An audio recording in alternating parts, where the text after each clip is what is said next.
When he left the orphanage at 18, they told him he had inherited a rusted Quonset hut on a forgotten patch of land. What he built there would change everything.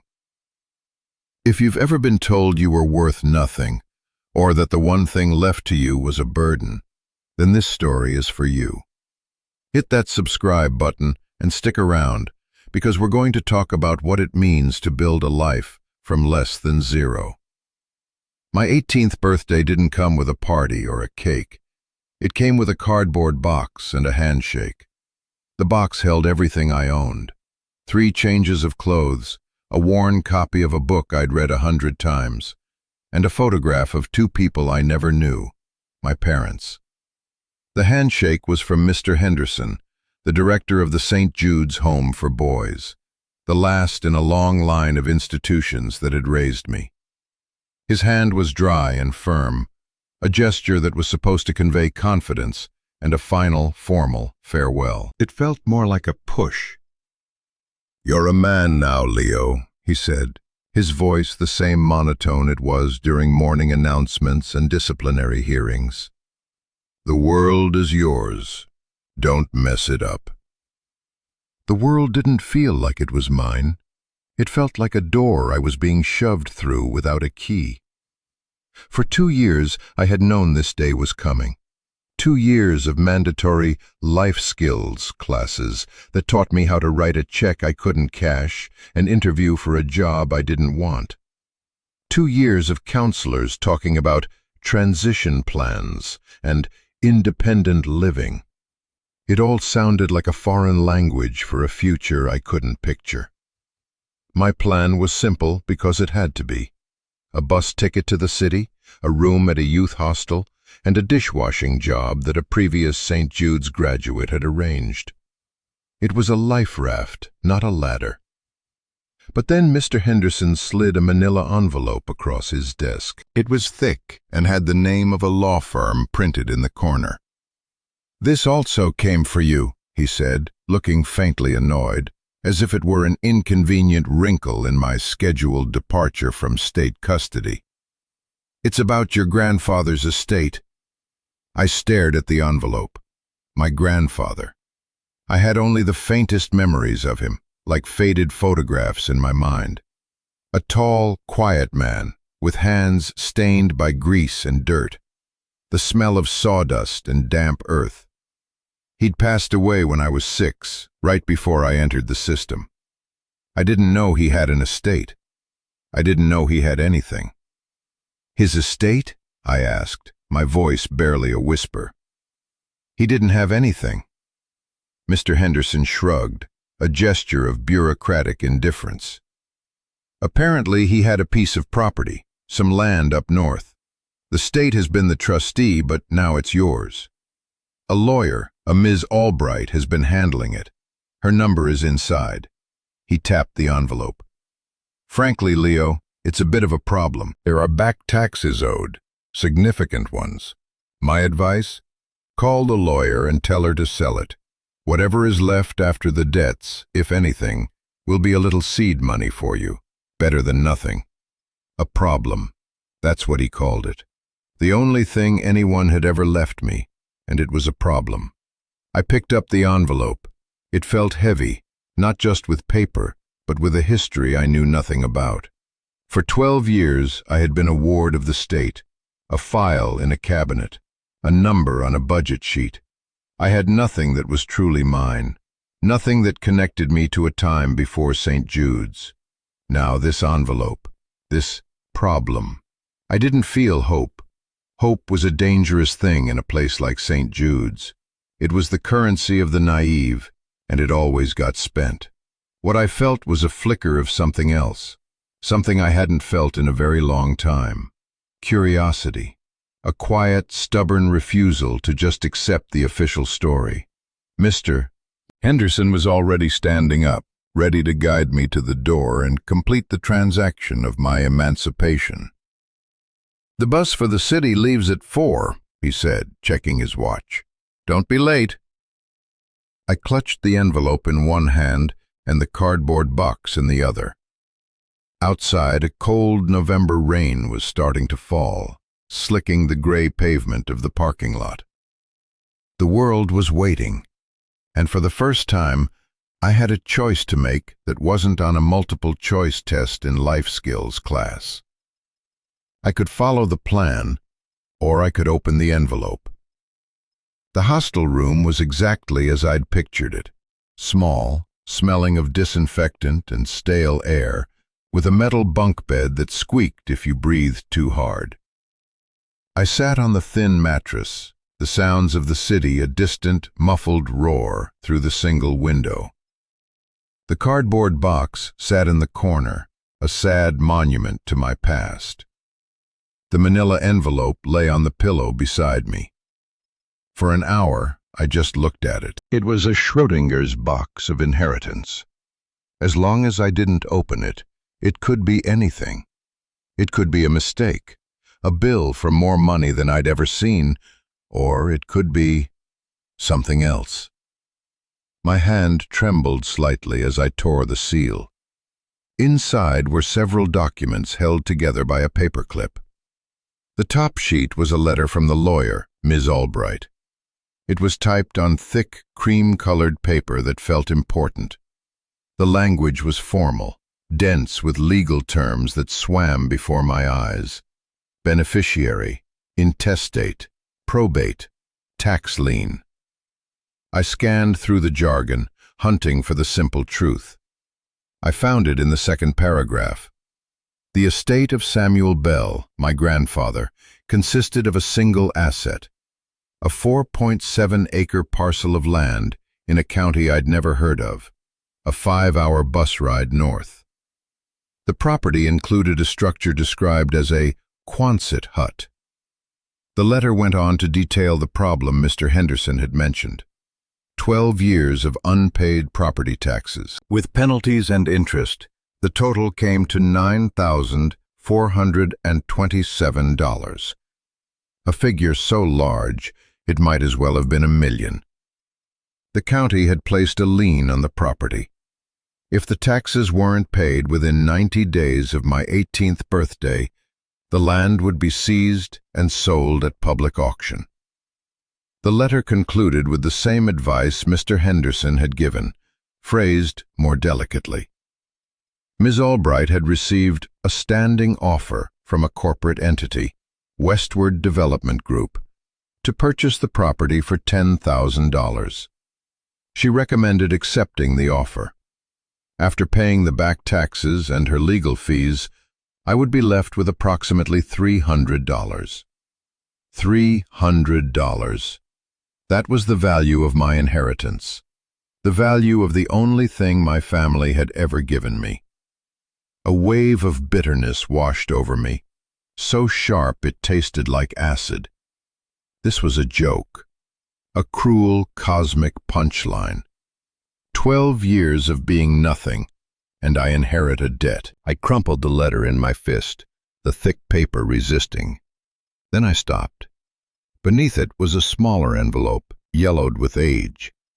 My name was written on the front in a shaky, unfamiliar script. Leo. Just my name. This wasn't from the lawyer. This was from him. I used my thumbnail to carefully slice open the flap. Inside was a single folded sheet of lined paper, torn from a notepad. The writing was the same as on the envelope. The ink faded from blue to gray. The letter was short. Leo, if you are reading this, I am gone, and you are a man. I'm sorry I couldn't be there to see it. I'm sorry for a lot of things. Don't listen to the lawyers. Don't listen to the state. They don't know the whole story. No one does but me. And now, you. Go to the land. The key is in the pocket of my old canvas jacket, hanging on the hook by the door. The rest is in the box. It's all in the box. Don't sell the land, son. Not for anything. It's more than just dirt. It's your home. Samuel. I read the letter 3 times. His words were simple, direct. They felt real. A voice from the grave cutting through the sterile legal jargon. It's more than just dirt. What did that mean? And what box? I called Ms. Albright the next morning from the payphone in the hostel lobby, feeding it quarter after quarter. Her voice was exactly as I'd imagined, crisp, professional, and slightly impatient. "Mr. Bell," she said, the Mr. feeling strange and ill-fitting. "I trust you've reviewed the documents. It's a straightforward, if unfortunate, situation." "The letter from my grandfather," I said, my voice tight. "It said not to sell." There was a pause on the other end of the line. I could almost hear her sigh. "Leo," she said, her tone softening, shifting from lawyer to something closer to a weary guidance counselor. "Your grandfather was an idealist. He loved that piece of land for reasons I can't pretend to understand. It has no utilities, no running water, no septic. The structure is a metal shed, barely habitable. The market value is essentially zero. This offer from westward is a fluke, a gift. They're likely buying up cheap adjacent parcels for some future project. It's $10,000 you didn't have yesterday." "He said there was a box," I pressed, ignoring her logic. "He said everything was in the box." "I'm not aware of any box," she said, her professional patience wearing thin. "The state inventoried the property after his passing. There were some personal effects, tools, things of no monetary value.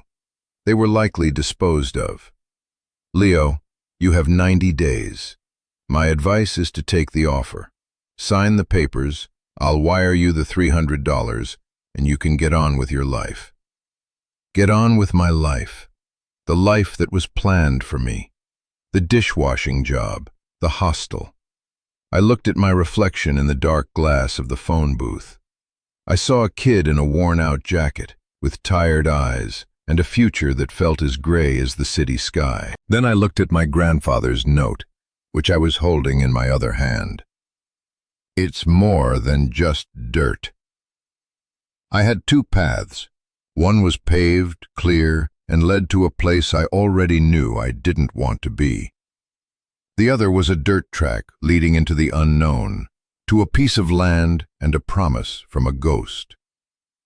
"I'm not signing anything," I said, the words surprising me as much as they probably surprised her. "I'm going there." The bus ride north was a journey through a landscape of fading grays and browns. The city's concrete towers gave way to sprawling suburbs, then to skeletal forests and vast, empty fields sleeping under a blanket of frost. I sat with my face pressed against the cold glass, watching the world I knew disappear behind me. With every mile, the knot of anxiety in my stomach tightened. I had spent every dollar I had on the one-way ticket and a bag of groceries. I was walking away from the only plan I had, chasing the cryptic words of a dead man. This was either the smartest or the stupidest thing I had ever done. The bus dropped me off at a crossroads with a single blinking yellow light. There was a gas station on one corner and a diner on the other, its neon sign flickering weakly in the afternoon gloom. The town, if you could call it that, was named on the sign, Prairie Creek. Population 312. A cold wind cut through my thin jacket, carrying the scent of pine and wet earth. I went into the gas station. An old man with a face like a road map sat behind the counter, reading a newspaper. He looked up at me over his glasses. "Help you?"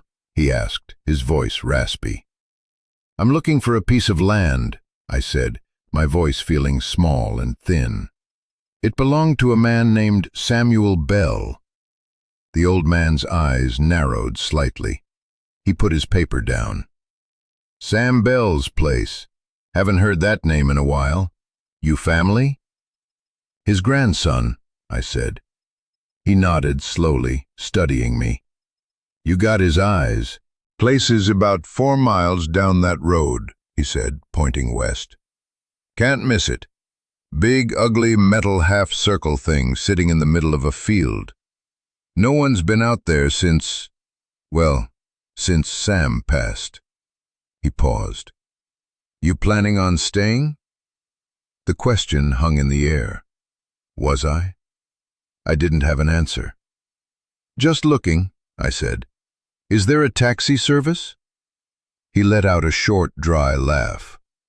Son, the only taxi in Prairie Creek is my pickup, and I'm not going anywhere. He seemed to take pity on the look on my face. Look, Jed's making a delivery from the feed store out that way in about an hour. He can give you a lift.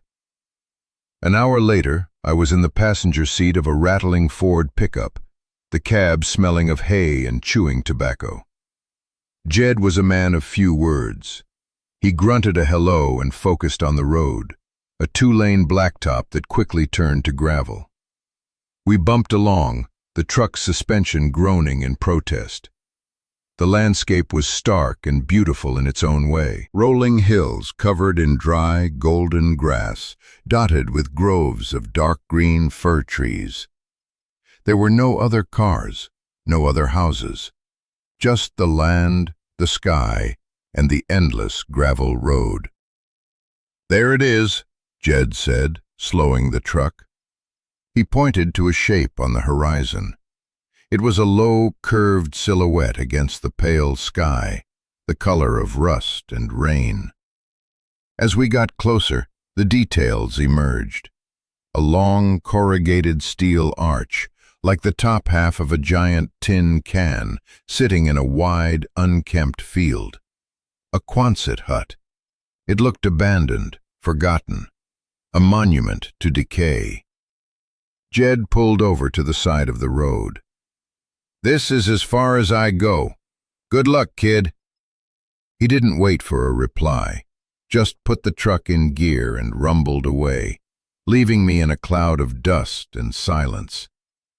The silence was the first thing I noticed. It was absolute. No traffic, no sirens, no voices. Just the whisper of the wind through the tall, dead grass. I stood there for a long moment, my grocery bag in one hand, my cardboard box in the other, and stared at my inheritance. It was worse than I had imagined. The hut was bigger than a shed, but smaller than a barn. Its metal skin was streaked with rust, panels dented in places. The field around it was a tangle of weeds and thorny bushes. A dirt driveway, barely visible, led from the road to a large sliding door on the front of the structure. It looked like a place where things go to die. My heart sank. Ms. Albright was right. Mr. Henderson was right. This was a mistake, a fool's errand. I felt a desperate urge to turn around, to walk the 4 miles back to the crossroads and wait for the next bus, any bus, going anywhere but here. But my grandfather's words echoed in my head. Go to the land. The key is in the pocket of my old canvas jacket. I took a deep breath of the cold, clean air and started walking up the driveway.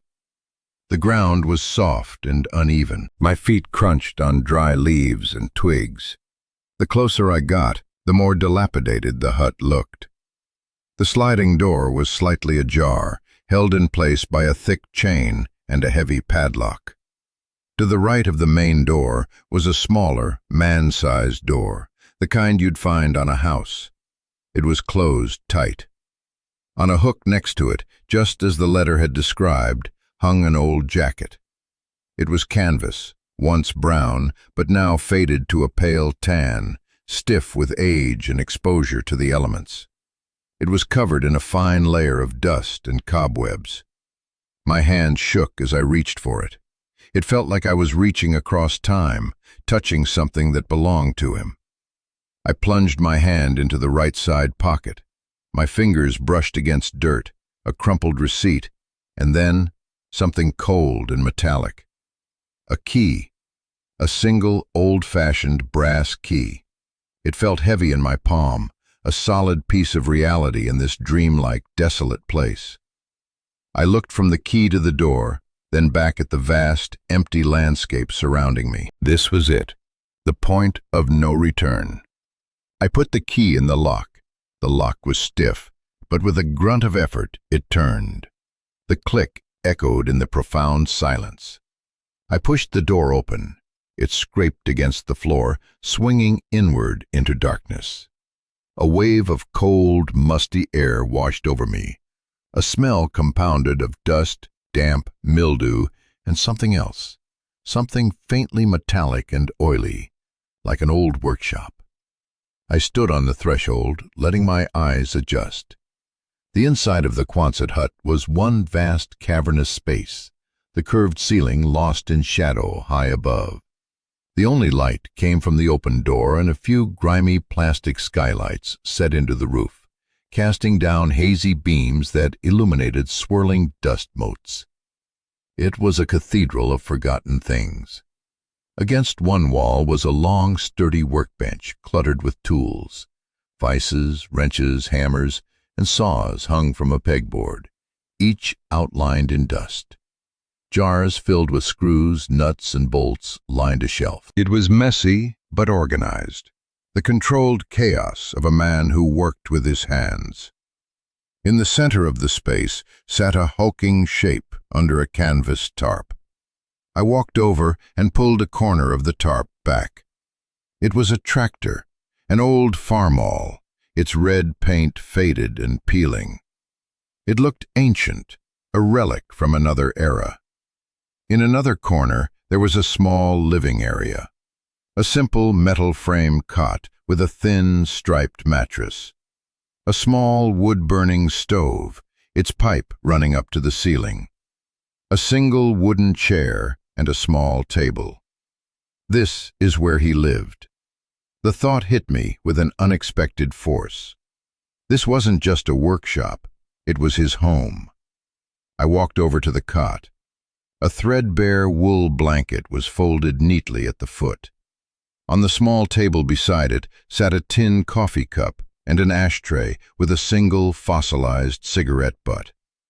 It was like a museum exhibit of a life of solitude. I felt a pang of sadness for this man I barely knew, living out his days in this metal shell in the middle of nowhere. Was this what he wanted from me? To inherit his loneliness? I shook the feeling off. I wasn't here for sentiment. I was here for a box. The rest is in the box. It's all in the box. I started to search. The space was huge, and there were 100 places a box could be hidden. I looked under the cot, behind the workbench, in the old wooden cabinets that lined the back wall. They were filled with more tools, spare parts, and stacks of old farming magazines. No box. I searched for an hour, my hope dwindling with every empty cabinet and dusty corner. The cold started to seep into my bones. The sun was getting lower in the sky, the beams of light from the skylights turning from gray to a pale, watery gold. Maybe the state had taken it, just as Ms. Albright had suggested. Maybe they had inventoried it, deemed it worthless, and hauled it to the dump along with the rest of his personal effects. The thought filled me with a hollow despair. I had come all this way for nothing. I had traded a sure, if bleak, future for a ghost story. I slumped down onto the dusty seat of the old tractor, feeling the full weight of my foolishness pressed down on me. I was alone, miles from anywhere, with no money and no plan. The silence of the hut was no longer peaceful. It was mocking. I was about to give up, to admit defeat, when my eyes fell on the floor beneath the workbench. It was a concrete slab, but one section, right under the main vise, looked different. It was a perfect square, about 3 feet by 3 feet, and the concrete was a slightly different color, a lighter gray. The seam around it was almost invisible, filled with years of accumulated dust and grime. But it was there, a trap door. My heart started to pound. I scrambled over to the bench and got on my hands and knees. I used my fingers to scrape away the dirt from the seam. There was no handle, no ring to pull. But on one edge, I found a small, almost imperceptible notch, just big enough to get a fingertip into. It was stuck fast. I went back to the pegboard, my eyes scanning the tools. I grabbed the heaviest crowbar I could find. I wedged the tip into the notch and put my whole weight on it. For a moment, nothing happened. The metal groaned against the concrete. Then, with a deep, grating sound, the slab shifted. I worked the crowbar back and forth, slowly prying the slab up. It was incredibly heavy. Finally, I got it high enough to slide it aside. And there, nestled in a dark, square hole in the foundation, was a box. It wasn't a cardboard box. It was a military-style footlocker, made of dark green metal, with heavy-duty latches on the front. It was exactly what I had been looking for. My hands were trembling as I knelt before the footlocker. It felt like an ancient treasure chest, unearthed from a tomb. The latches were stiff with disuse, but I forced them open. They sprang back with a loud metallic snap that echoed through the cavernous hut. I lifted the heavy lid. The inside was packed tight. On top was a thick, oilskin-wrapped bundle. I lifted it out. It was heavy, dense. I carefully unfolded the stiff, waterproof cloth. Inside was money, stacks of it. $100 bills bound in paper bands from a bank. I counted them, my fingers fumbling. There were 10 stacks. $10,000 in each stack. $100,000. I stared at the cash, my mind refusing to process what I was seeing. It was more money than I had ever imagined, a fortune that felt unreal. This couldn't be right. My grandfather was a poor man, a hermit living in a metal shed. Where did this come from? Beneath where the money had been was a large, leather-bound ledger, and under that, a stack of envelopes, just like the one that had been in the package from the lawyer. But there were dozens of them, all addressed to me in that same shaky hand. I set the ledger aside and picked up the top envelope. The date on it was from 12 years ago, right after he had died. It was the first one. I opened it and began to read. My dearest Leo, if you are reading this, then you found the box, and you didn't listen to the lawyers. Good. That's the first test, and you passed. I knew you had my blood in you. Stubborn. I have so much to tell you, and I'm afraid I don't have much time to write it all down. The doctors say the cancer is fast. I'm writing this from the cot where you're probably sitting right now. I want you to know about this land, and I want you to know about your family. My eyes welled up.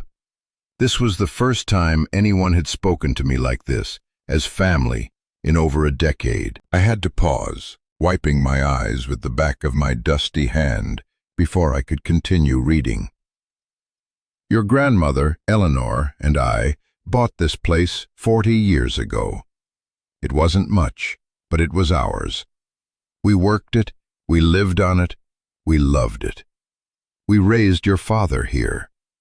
He was a good boy, full of life, maybe too full.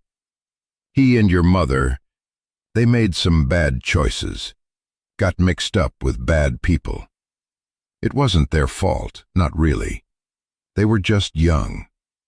When they passed and you came to me, I swore I would protect you. But I was old, and I was getting sick. I knew I couldn't raise you myself. The hardest thing I ever did was let the state take you. I told myself it was for the best, that they could give you things I couldn't. A real education, stability. I hope I was right. I cried then, not quiet tears, but deep, gut-wrenching sobs. For the grandfather I never knew, for the pain he must have felt, for the little boy who thought he'd been abandoned. when all along he had been loved, had been protected. It reframed my entire life. My story wasn't one of abandonment, it was one of sacrifice. After a few minutes, I collected myself and kept reading. But I knew the state wouldn't understand about the land.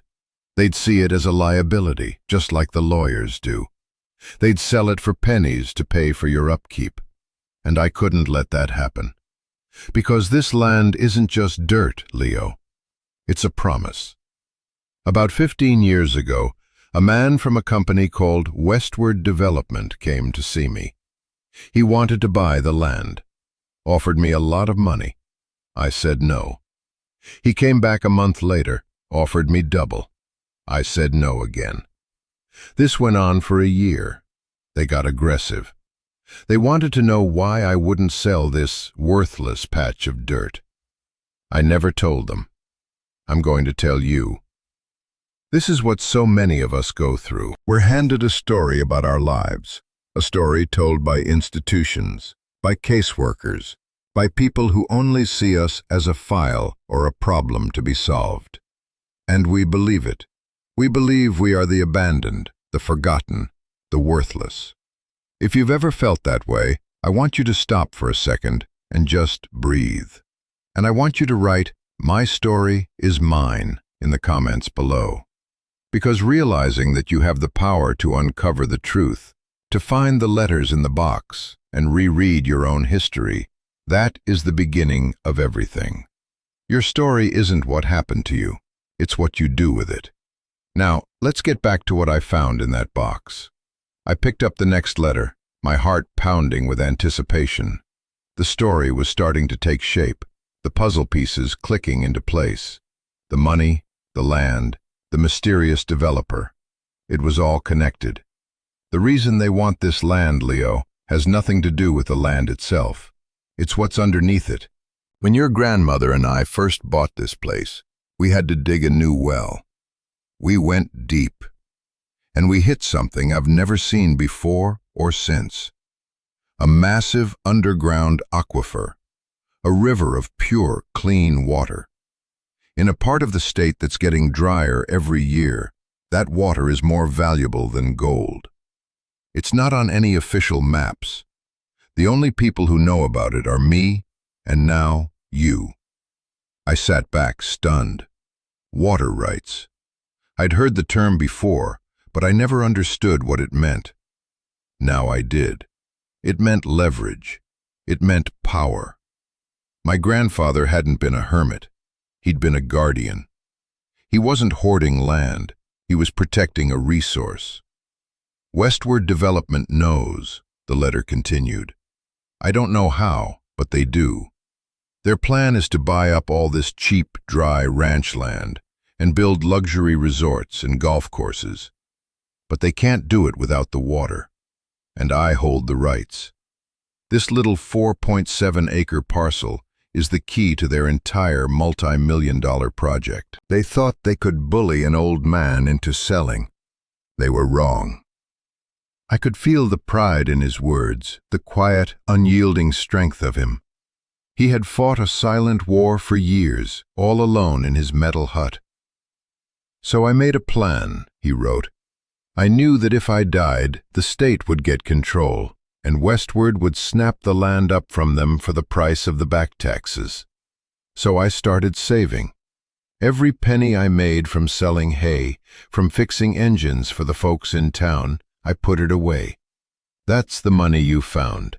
It's for the taxes and to give you a start. I stopped paying the taxes on purpose. It sounds crazy, I know, but it was the only way. By letting the debt pile up, it made the property look even more worthless. It made it a problem. It kept everyone away. It was a camouflage. I set up the trust so the land wouldn't transfer to you until you were a man, old enough to understand and to make your own choice. The 90-day clock was a gamble, but I was betting on you, son. I was betting you'd have the guts to come here and find this box before it was too late. The weight of his trust, his faith in me, was immense. He had orchestrated this whole thing, a 12-year-long strategy, all based on the belief that a boy he barely knew would grow into a man who would make the right choice. My choice. The word hung in the air. For the first time, I understood what it was. I looked at the stacks of cash. $100,000. I could pay the $9,000 tax bill, and then what? I could call Ms. Albright and tell her to reopen negotiations with Westward Development. Armed with the knowledge of the water rights, the land wasn't worth $10,000. It was worth millions. I could be rich. I could walk away from this cold, dusty hut and never look back. I could have a life of ease, a life without struggle. An apartment in the city, a nice car, no more hostels or dishwashing jobs. Everything I had ever dreamed of. That was one path, the easy path. Then I looked around the hut. At the workbench with his tools, still hanging where he left them. At the cot where he wrote these letters, his body failing but his mind sharp, fighting for a future he would never see. At the faded photograph of my grandmother I found tucked inside the ledger. He wasn't just protecting water. He was protecting a legacy. He was protecting the idea of home. If I sold, the developers would come in. They would drain the aquifer, bulldoze this hut, and cover these golden fields with swimming pools and putting greens. His life's work, his final defiant stand, would be erased. All for money. The other path: stay, fight, honor his wish. Use the money not to get rich, but to do what he said. Get a start.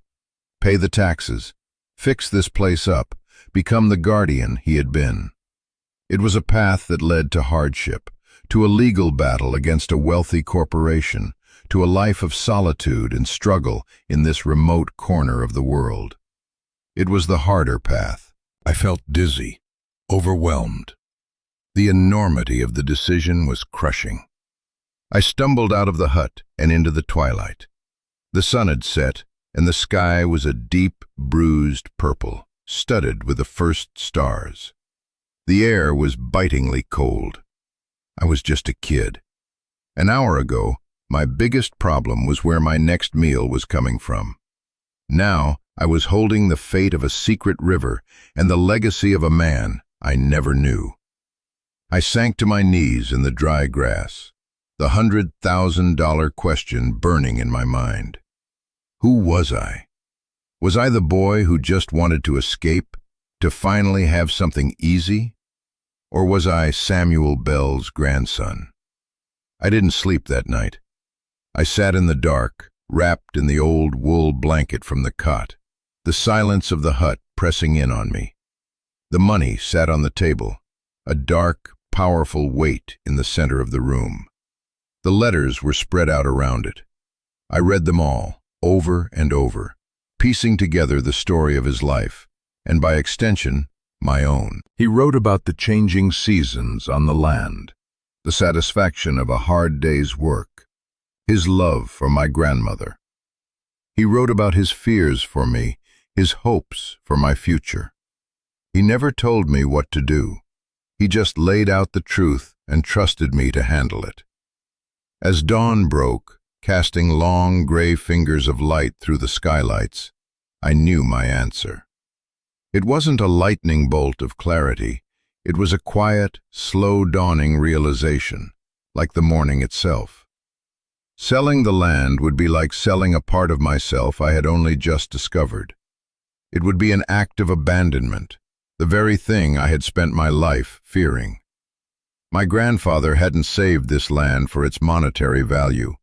He had saved it for its meaning. It was the one place on earth I belonged. It was home. The decision, once made, settled a profound calm over me. The fear and confusion of the night before were gone, replaced by a simple, solid sense of purpose. I knew what I had to do. My first call was to the county tax assessor's office. I used the old landline phone on the workbench, which, to my surprise, still had a dial tone. A brisk, efficient-sounding woman answered. I gave her the parcel number from Ms. Albright's letter. "Yes, the Bell property," she said. "That's scheduled for auction in 86 days. The amount due is $9,427.53. I'd like to pay it," I said. There was a pause. "All of it?" "Yes, all of it, right now." I gave her the account and routing numbers from the bank slips wrapped around one of the stacks of cash. My grandfather had thought of everything. He'd kept one of his old bank accounts open with a small balance just for this purpose. I could hear her typing.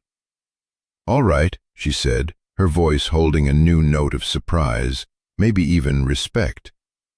"The payment has been processed. The lien is lifted. The property is clear." The lien is lifted. The property is clear. 4 simple words that changed everything.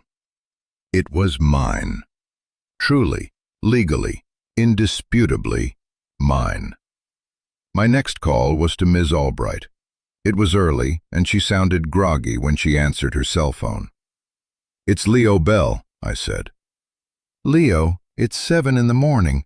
Is everything all right?" "I'm at the property," I said, looking around the dusty hut. "And I just paid the back taxes." There was a long, stunned silence on the other end. I could practically see her sitting up in bed, suddenly wide awake. "You what? How?"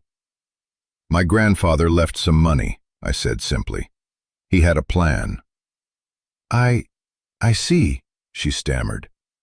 "Well, that certainly changes things. So, what about the offer from Westward? With the title clear, we can close immediately. I should probably tell you, I think we can get more than their initial offer now." "There's not going to be a closing," I said, my voice firm. "The property is not for sale. Not now, not ever." My grandfather was very clear about that. "Leo, you need to be realistic," she started, slipping back into her pragmatic lawyer mode.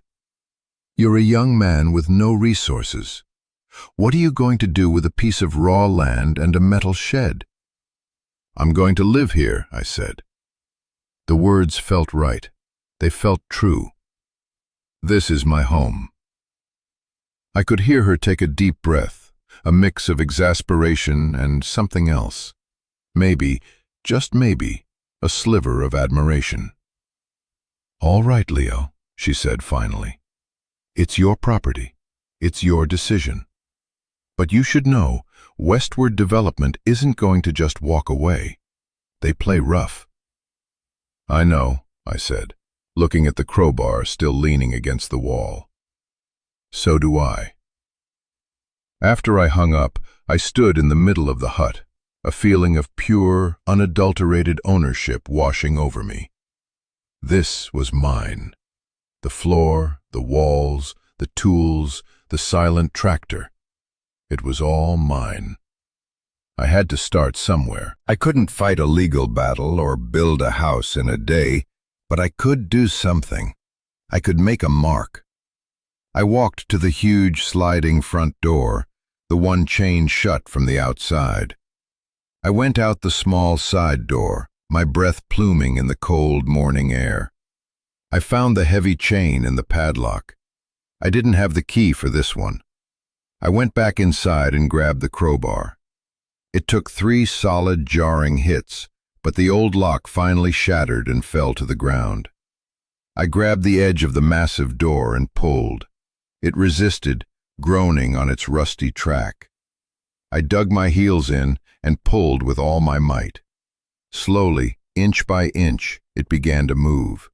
And then, with a final shudder, the great door rolled open, flooding the dark interior with the bright, clean light of a new day. I stood there, breathing heavily, and looked out at my land. It wasn't a problem. It wasn't a burden. It was a beginning. The first letter from Westward Development's lawyers arrived a week later. It was delivered by a courier in a crisp uniform who looked profoundly out of place on my dirt driveway. The envelope was heavy, the paper thick. The tone was polite, but the message was clear. They renewed their offer, increasing it to $25,000, and graciously gave me 30 days to accept, after which they would be forced to explore other avenues to acquire the property. It was a threat wrapped in a courtesy. The old Leo, the boy from St. Jude's, would have been terrified. The new Leo, the owner of Samuel Bell's land, just folded the letter and used it to help start a fire in the wood stove. Ms. Albright was right, though. They wouldn't give up easily. I knew I was in for a fight, but a fight felt better than a surrender. I used the money my grandfather left with painstaking care. It wasn't a jackpot to be squandered. It was a war chest. My first priority was to make the hut livable. It was a solid structure, but it was a shell. I needed insulation, wiring, plumbing. I started with research.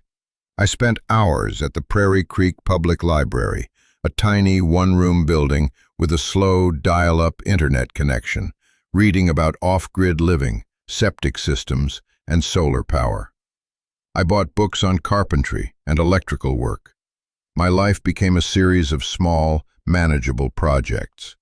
I drove the old Farmall tractor into town. It started up with a surprising roar after I cleaned the carburetor and put in a new battery, and bought lumber, insulation, and wiring. The people in town started to recognize me. They'd see the old red tractor chugging down the main street and nod. They were wary at first, another outsider. But they had respected my grandfather, and they saw me working. That counted for something in a place like Prairie Creek. The man at the hardware store, a guy named Hank with kind eyes and a firm handshake, started giving me advice. "Your grandfather used to say you can fix anything with baling wire and stubbornness," he told me one day as I was buying copper pipe. "Looks like you inherited the stubbornness, at least." He showed me how to sweat a pipe joint, how to properly ground an electrical outlet. He never asked for anything in return. It was just how things were done here. People helped. Slowly, the hut began to change. I framed out walls, creating a small bedroom and a bathroom. I ran wiring, installing outlets and simple light fixtures. I bought a composting toilet and a cistern to collect rainwater from the huge, curved roof. Every nail I hammered, every wire I connected, was an act of defiance. It was a declaration. I am here. I am not leaving. I am building. I got another letter from Westward, the offer now at $50,000, the tone less polite. I ignored it. Then the real trouble started. A county inspector showed up, claiming there had been an anonymous complaint about unpermitted construction. He was a man with a clipboard and a sour expression, and he walked around my home, pointing out violations. No permits, improper wiring, unsafe structure. He slapped a stop work order on my door. I knew who had made the anonymous complaint. It was a move straight from their playbook: harass, delay, and bleed me dry until I had no choice but to sell. I called Ms. Albright. For the first time, I heard anger in her voice. "They're trying to bury you in red tape, Leo," she said. "This is a classic intimidation tactic. Don't worry, I'll handle the inspector.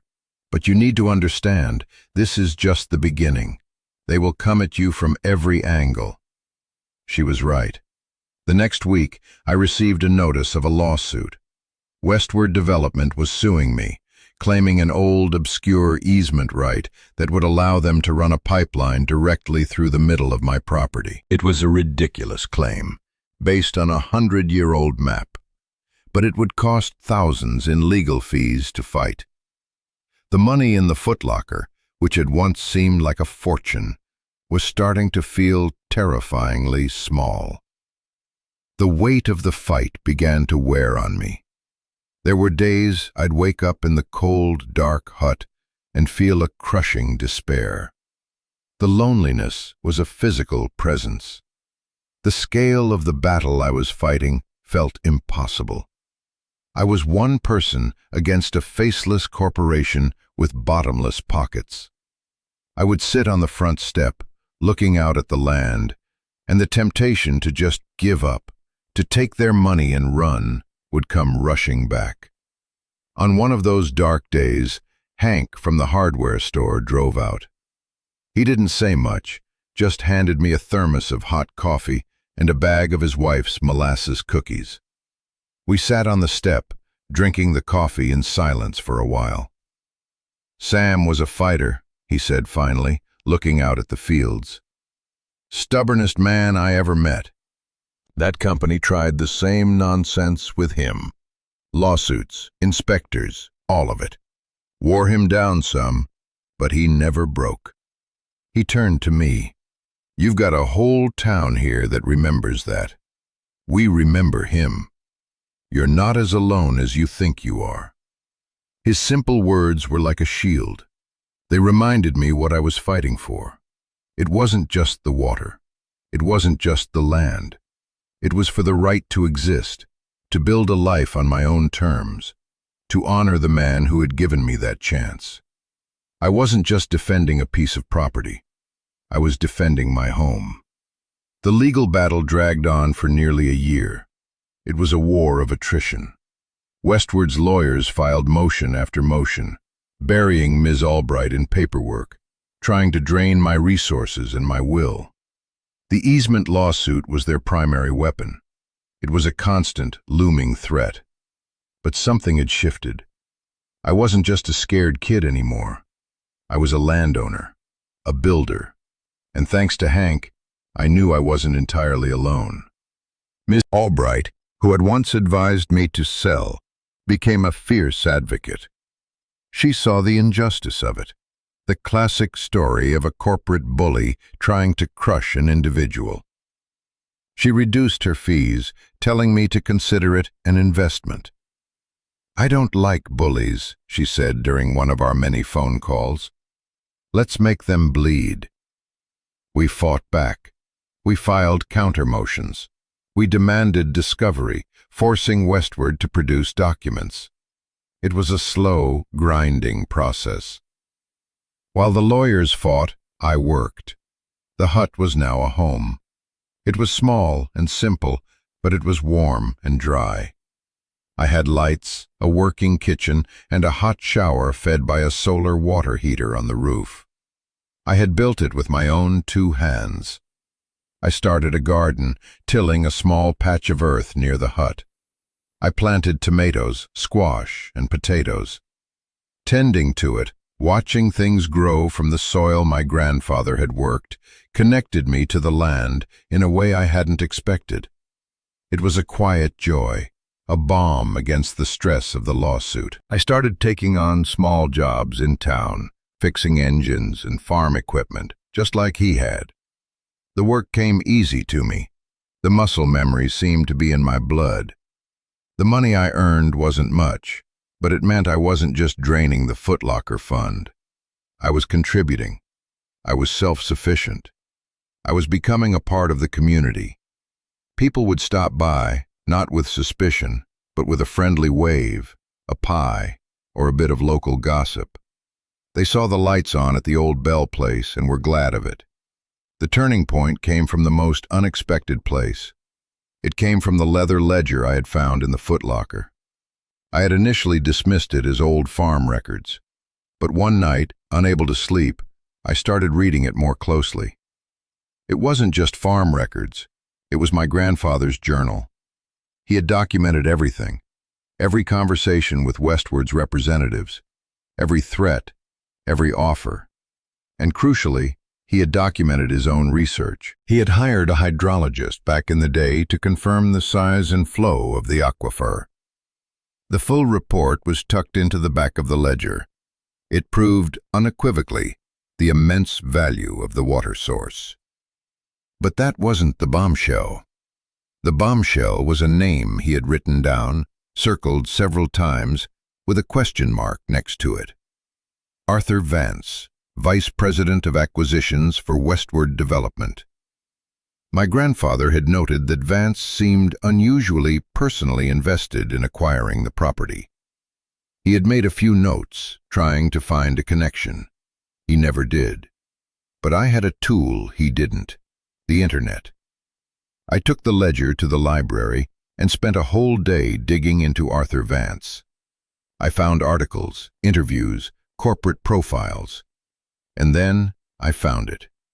A small local news article from 20 years ago about a family that had lost their ranch to foreclosure during a drought. The family's name was Vance. The ranch, according to the article, was adjacent to a worthless, undeveloped parcel owned by a local recluse, my grandfather's land. Arthur Vance wasn't just a corporate suit. He had grown up here. His family had been my grandfather's neighbors. They had sold their water rights to a different company years before, a decision that led to their well running dry and the eventual loss of their ranch. He didn't just want the water for his company. He wanted it out of spite. He blamed my grandfather for his family's ruin, believing he had selfishly hoarded the water that could have saved them. It was a personal vendetta wrapped in a corporate acquisition. I showed my findings to Ms. Albright. She was silent for a long moment.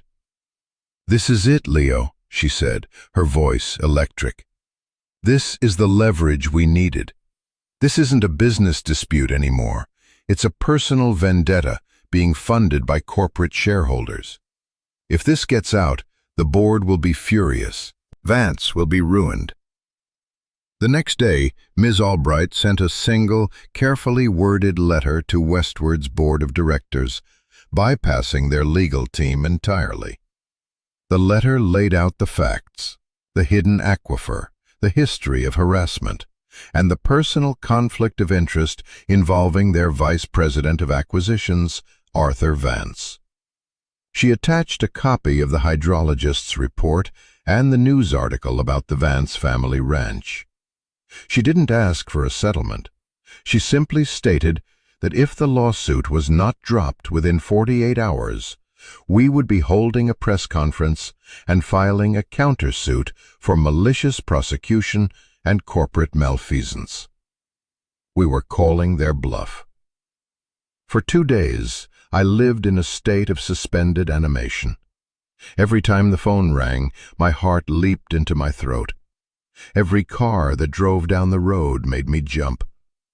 Had we gone too far? Had we just provoked the beast? On the morning of the second day, an email came through to Ms. Albright. It was from Westward's general counsel. The lawsuit was being dropped. All claims were relinquished. They were walking away. It was over. I had won. I walked out of the hut and into the bright morning sun. I looked at the garden, at the tidy workshop, at the golden fields stretching out before me. I had held the line. I had protected my home. I wasn't just Samuel Bell's grandson anymore. I was me, Leo, a man who had built his own life on his own land. And I finally understood what my grandfather meant. It was never just about the dirt. It was about the standing on it. In the years that followed, life settled into a rhythm, the kind of steady, quiet rhythm my grandfather must have known. The threat from Westward was gone. An internal investigation led to Arthur Vance's dismissal, and the company's development plans for the region were abandoned. The aquifer remained untouched, a silent, powerful river flowing beneath my feet. I never became a rich man. I never sold the water rights. That wealth, that power, was not the inheritance my grandfather wanted for me. The inheritance was the choice itself. The true gift was the opportunity to choose the harder right over the easier wrong. That choice defined me. It forged me. The money from the footlocker was almost gone, spent on legal fees, building supplies, and the tools I needed to make a life. But it didn't matter. I had a home, a skill, and a place in a community that had quietly accepted me as one of its own. The Quonset hut, once a symbol of rust and decay, was now a testament to resilience. It wasn't a palace, but every inch of it was mine, shaped by my own hands. The insulation kept it warm in the winter, the solar panels gave me light and power, and the garden fed me through the summer. I continued my work as a mechanic, my reputation for being honest and good with my hands spreading through the county. People would bring me their failing tractors and broken-down trucks, and I would bring them back to life in the same space where my grandfather had done the same. Sometimes Hank from the hardware store would come by, and we'd sit on the step, drinking coffee and talking about the weather, the crops, and the quiet dramas of small-town life. He never mentioned the fight with Westward. It was in the past. What mattered was the now. What mattered was that I was still here. Ms. Albright and I stayed in touch. She would call every few months just to check in. Our relationship had transformed from a formal, legal one into a genuine friendship. She told me once that my case had changed the way she practiced law, that it reminded her why she had become a lawyer in the one place, to fight for the underdog. She was my only link to the world outside Prairie Creek, a world I felt less and less a part of, and I was grateful for it. My life was not one of grand adventure. It was a life of small victories. The first ripe tomato from the garden, the hum of the generator I had rebuilt from scrap, the quiet satisfaction of looking out over the land at sunset, knowing that I was its guardian. I kept the letters from my grandfather in the footlocker, but I didn't need to read them anymore. Their message was written into the landscape of my life. His story and my story had become one. One evening, a teenage kid from town showed up at my door. He was shy, awkward, and had recently lost his father. He'd heard I was good with engines and wanted to know if I could help him fix his dad's old motorcycle. He reminded me of myself, all those years ago, standing on the threshold of a life he didn't understand. I invited him in, and we spent the rest of the evening in the workshop, our hands covered in grease, taking the engine apart piece by piece. As I showed him how to clean a carburetor, I realized that the inheritance had changed again. It wasn't just the land or the choice. It was the knowledge, the skills, the story. And it wasn't meant to be hoarded. It was meant to be passed on. This is the real lesson. Home isn't just a place you inherit. It's a place you build. It's a place you defend. And sometimes it's a place you share. The past doesn't have to be a prison. It can be a foundation.